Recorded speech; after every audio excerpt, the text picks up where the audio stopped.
പറഞ്ഞു നമ്മൾ കണക്കുമായി ബന്ധപ്പെട്ട ഒരുപാട് കാര്യങ്ങളാണ് പറഞ്ഞത്. ഇപ്പൊ ഞാൻ നേരത്തെ പറഞ്ഞു വെച്ചത് നമ്മുടെ വൈറ്റ് പേപ്പറുമായി ബന്ധപ്പെട്ട കാര്യങ്ങളാണ് അല്ലെ.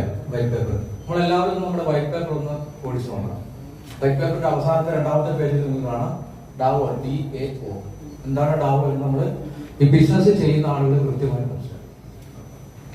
ഡീസെൻട്രലൈസ്ഡ് ഓട്ടോണമസ് ഓർഗനൈസേഷൻ എന്താണ് അതിന്റെ പ്രത്യേകത? നമ്മുടെ രവികുമാർ സാർ ഇവിടെ പറയുന്ന ഒരു സംഭവമാണ്. അതിനെക്കുറിച്ച് നമ്മൾ ആരെങ്കിലും പഠിച്ചോന്നൊക്കെ അറിയില്ല. ഞാൻ കുറച്ച് കാര്യങ്ങൾ ഞാൻ മനസ്സിലാക്കി. ഞാൻ നമ്മുടെ മീറ്റിങ്ങുകളിൽ അതിനെക്കുറിച്ച് പറയുകയും ചെയ്തതാണ്. രണ്ട് തരത്തിലുള്ള പ്രൊജക്ടുകളാണ് ലോകത്തിൽ ഇന്ന് സമ്പത്തിനെ നിയന്ത്രിക്കുന്നത്, സെൻട്രലൈസ്ഡ്, ഡീസെൻട്രലൈസ്ഡ് അല്ലെ. നമ്മൾ ചെയ്യുന്നത് ഡീസെൻട്രലൈസ്ഡ് ആണ്. അപ്പൊ ക്രിപ്റ്റോ കറൻസിയെ കുറിച്ച് പറയുമ്പോൾ തന്നെ അതിന്റെ പിന്നാലെ ഓടി വരുന്ന ഒരു വാക്കാണ് തട്ടിപ്പ്. ഇത് രണ്ടു വാക്കിനെ ഞാൻ പറയാം അല്ലെ. ക്രിപ്റ്റോ, തട്ടിപ്പ്. കഴിഞ്ഞ ദിവസം ഒരു ന്യൂസിൽ വന്നത് ക്രിപ്റ്റോ കറൻസി പിടിച്ചെടുത്തു, 32 കോടിക്ക് പിടിച്ചെടുത്ത് പെട്ടികൊണ്ട് പോയി എന്നുള്ളതാണ്. ഇത്ര മുഖ്യധാര മാധ്യമം റിപ്പോർട്ട് ചെയ്തതാണ്. കുറെ ആളുകൾ ക്രിപ്റ്റോ കറൻസി പിടിച്ചെടുത്തു പെട്ടി. എന്താ പറയാ? അപ്പോ നമ്മളിതിനെ കുറിച്ച് മനസ്സിലാക്കട്ടെ. ഇപ്പൊ ഡാവോ എന്ന് പറഞ്ഞു കഴിഞ്ഞാൽ എന്താണ്? നമുക്ക് IRS എന്ന് പറഞ്ഞാൽ ഇന്റേണൽ റവന്യൂ സർവീസ്. നമ്മുടെ സിസ്റ്റം ആരംഭിച്ചത് ടെക്സാസിലാണ് അല്ലെ. ലോകത്തിലെ ഏറ്റവും ഫിനാൻഷ്യൽ കൈകാര്യം ചെയ്യുന്ന ഒരു മേഖല. അവിടെ ഏത് പ്രോഗ്രാമും ആരംഭിക്കണമെങ്കിൽ എന്ത് വേണം? അതിന്റെ ഒരു ലൈസൻസ്, മറ്റു കാര്യങ്ങൾ വേണം. നമുക്ക് കച്ചവട കാര്യങ്ങൾ തുടങ്ങാൻ ലൈസൻസ് ഇല്ലാതെ തുടങ്ങാം.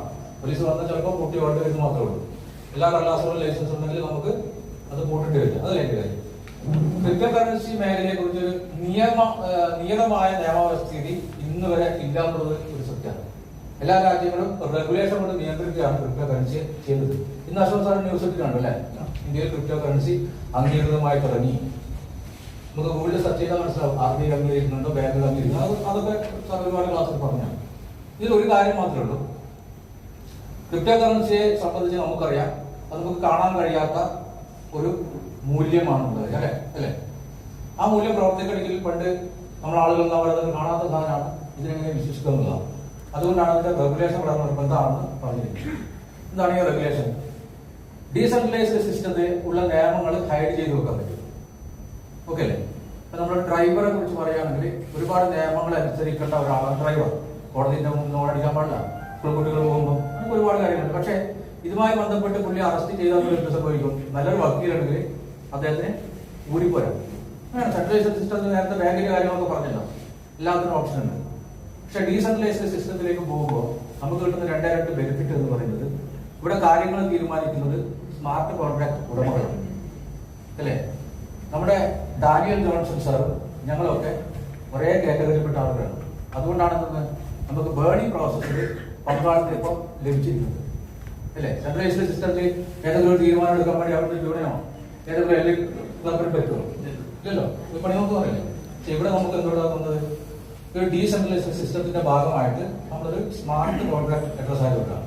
ഇവിടെ ക്ലാസ് എടുത്ത സുനിൽ സാറോ അനുപം സാറോ ഒന്നും വലിയ സംഭവമല്ല. എല്ലാം കുറെ നമ്പറും 1, 2, 9, 1 ഇതാണ് സംഭവം. ഓക്കെ. ഇവിടെ ഡാവോയിൽ രജിസ്റ്റർ ചെയ്യണമെങ്കിൽ എന്ത് വേണം? വളരെ പ്രധാനപ്പെട്ട ഒരു കാര്യം എന്ന് പറയുന്നത് ഇതിന്റെ ലിക്വിഡിറ്റിയാണ്. എന്താണ് ലിക്വിഡിറ്റി? ഇല്ല, നമ്മളിപ്പം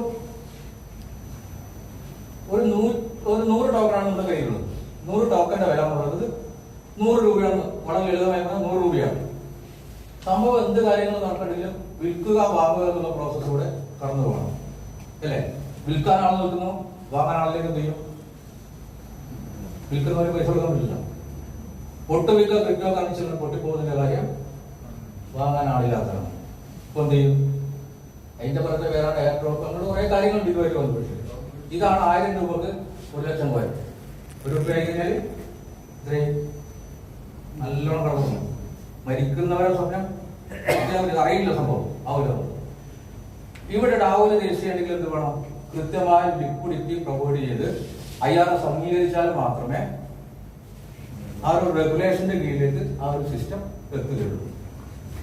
25,000-ലധികം പ്രോഗ്രാമുകൾ ഡീസെൻട്രലൈസ്ഡ് മേഖലകളിൽ പ്രവർത്തിക്കുന്നുണ്ട്. അത് ക്രിപ്റ്റോ കറൻസി മുതൽ ഒരുപാട് പ്രോഗ്രാമുണ്ട്. അതിൽ തന്നെ 250 അടുത്തുള്ള പ്രോഗ്രാമുകൾ മാത്രമേ ഡാവോയിൽ രജിസ്റ്റർ ചെയ്തിട്ടുള്ളൂ. അതിൽ വളരെ പ്രധാനപ്പെട്ട ഒരു പ്രൊജക്റ്റാണ് വേൾഡ് വൈഡ് ഇന്റർനാഷണൽ. നമ്മൾ ചെയ്യണോ വേണ്ടേ? ചെയ്യണ്ടേ? ഇത് വളരെ പ്രധാനപ്പെട്ട ഒരു കാര്യമാണ്.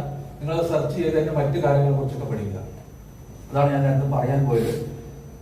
ബാക്കി എല്ലാ കാര്യങ്ങളും നമ്മൾ വളരെ സജീവമായി ചർച്ച ചെയ്തിട്ടുണ്ട്. ഒരു മീറ്റിംഗ് നടന്നുകൊണ്ടിരിക്കുമ്പോ സുനീഷ് എടപ്പാൾ, നല്ല ഭംഗിയുള്ള പേര്, എടപ്പാളിൽ ഞാൻ വിളിച്ചു സാറിനെ വിളിച്ചില്ല. എന്റെ പേര് സുനീഷ് എന്നാണ്. ഞാനിങ്ങനെ അപ്പോഴും സമയം ഈ പറഞ്ഞ 10 മണിയാകും മറ്റു പറയുന്നത്.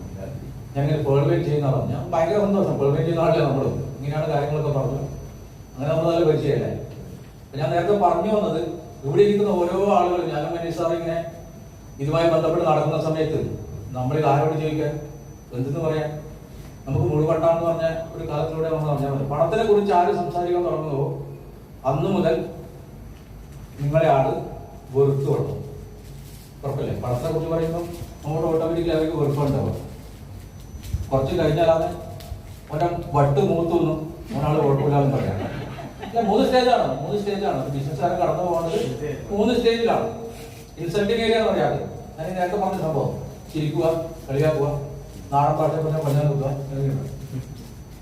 അതിനുശേഷമാണ് ലാഫിംഗ് സ്റ്റേജ്. ചിരിച്ചുകൊണ്ടിട്ട് കളിയാക്കുക. ജഗതി ലാഫിംഗ് സ്റ്റേജ് 2ാമത്തെ സ്റ്റേജാണ്. ഈ 2 കടന്നു പോകാൻ ഒരു മനുഷ്യനും ഇന്ന് വരെ ഒരു ബിസിനസ്സിലും വിജയിച്ചില്ല. ഇതിൽ എത്ര പേര് ആ സ്റ്റേജ് കഴിഞ്ഞു നമുക്കറിയാം. നമ്മൾ 2 കഴിഞ്ഞ് 3 കഴിയാനായി. അതുകൊണ്ട് നമ്മൾ ഏകദേശം കരവിച്ചു. അവസാനം എല്ലാവരും പറയും, സുനീഷല്ലേ അറിയാം, ഒരാള് ഭയങ്കരമാണ്, കറക്റ്റാണ്, പണ്ടേ പറഞ്ഞ് ചെയ്യും.